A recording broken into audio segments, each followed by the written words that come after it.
Small space या favourable outcome आप कैसे निकालोगे। तो मैं चित्र बना रहा हूँ दोनों डाइस के, समझा रहा हूँ आपको कि भाई सैम्पल स्पेस कैसे निकालना है। ठीक है, तो समझना भी है, कॉन्सेप्ट पे ज़्यादा मैं ध्यान देता हूँ हमेशा क्लास में भी, और यहाँ पे मैं आपको ध्यान बता रहा हूँ कि भाई ठीक है लास्ट टाइम थोड़ा कॉन्सेप्ट को समझ लो। तो मैंने दो डाइस निकाले हैं, पहले पे 1 2 3 लिखे नंबर, दूसरे पे भी मैंने नंबर लिख दिए हैं 6 5 एंड 4।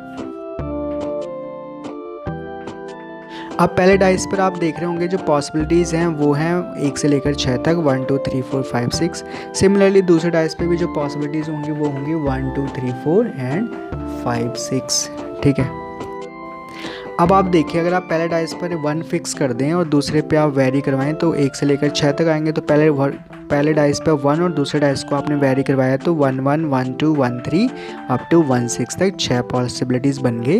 सिमिलरली अगर आप पहले डाइस को वेरी करें 2 1 अप टू 6 1 तक तो 6 आपके पास हॉरिजॉन्टल पॉसिबिलिटीज़ हैं, 6 वर्टिकल हैं, तो टोटल हो गए 6 इंटू 6 36 पॉसिबिलिटीज़ आपके पास आ जाएंगी। तो टोटल सैम्पल स्पेस में एलिमेंट आ गए 36। ठीक है, करते हैं मूव फर्स्ट पार्ट की तरफ जिसमें बोला हुआ था कि हमें सम जो है वो 8 आना चाहिए, सम 8 होना चाहिए। ठीक है, तो सम 8 कैसे हो सकता है भाई, पहले डाइस पे 2, दूसरे पे 6, फिर 6 और 2 3 5 5 3 हो, या फिर 4 4 दोनों डाइस पे आए तो 8 इनका सम हो जाएगा।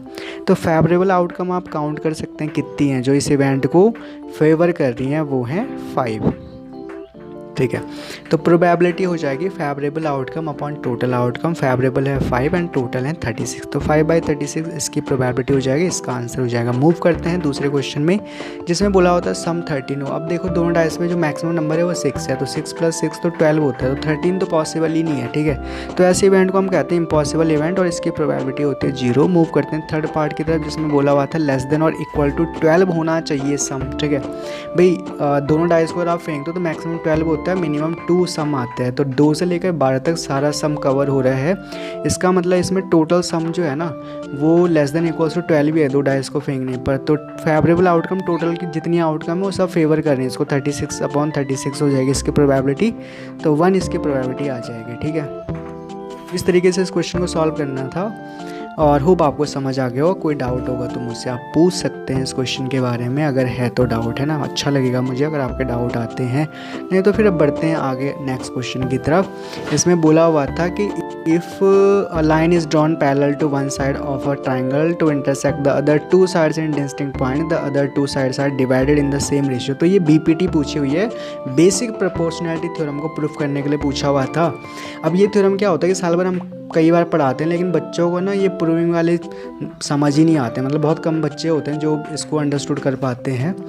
तो अगर जिनको आता है वो कर लीजिएगा, लेकिन यहाँ पे लास्ट टाइम पे मैं आप लोगों का दिमाग नहीं ख़राब करूँगा। बस आपका जो ये क्वेश्चन का सेकंड पार्ट है वो हम लोग करेंगे जिसमें गिवन था एक कंडीशन और इस कंडीशन में हमें सॉल्व करना था। तो पहले मैंने डायग्राम बना दिया और अब गिवन था AD AE DB वो भी लिख दिया, और कंडीशन थी AD/DB = AE/EC।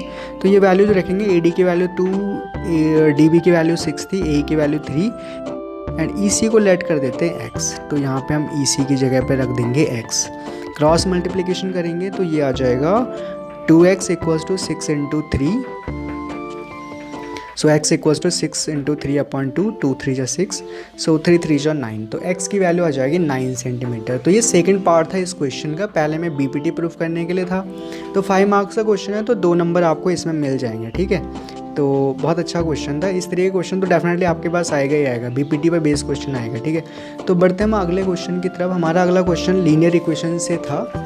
Linear equation in 2 variable equation दे रखे हैं 49x + 51y = 499 and the second equation is 51x + 49y = 501। ठीक है, ये 2 इक्वेशन दे रखी हैं और x एंड y की वैल्यू हमें निकालनी है। तो देखने से लग रहा हो कितना डिफिकल्ट है, बट है नहीं, तो ट्रिकी क्वेश्चन है। सबसे पहले दोनों इक्वेशन को ऐड करेंगे तो आप देखेंगे 49 + 51 100x + 100y = 1000। पूरी इक्वेशन को दोनों तरफ डिवाइड करेंगे 100 से, तो x + y की वैल्यू आ जाएगी 10। फर्स्ट इक्वेशन ये आ गई। अब हम क्या करेंगे, ऐड करने के बाद सब्ट्रैक्ट करते हैं फर्स्ट में सेकंड को, तो 49 minus 51 minus 2x, 51 minus 49 plus 2y and right hand side में -2। पूरी इक्वेशन को 2 से डिवाइड करेंगे तो -x plus y equals to आ जाएगा -1। ये हमारी दो नई इक्वेशन बन गए। अब इनसे हमें एक्स वाई निकालने हैं। तो नई इक्वेशन बहुत सिंपल है, सबसे पहले इनको ऐड कर लेंगे, x x cancel, 2y equals to 10 minus 1 that is 9। y की वैल्यू आपने निकालनी है 9/2, ठीक है। अब इन दोनों इक्वेशन में से पहली में से दूसरे को सब्ट्रैक्ट कर लेते हैं, तो 2x equals to 10 minus -1 that is 11।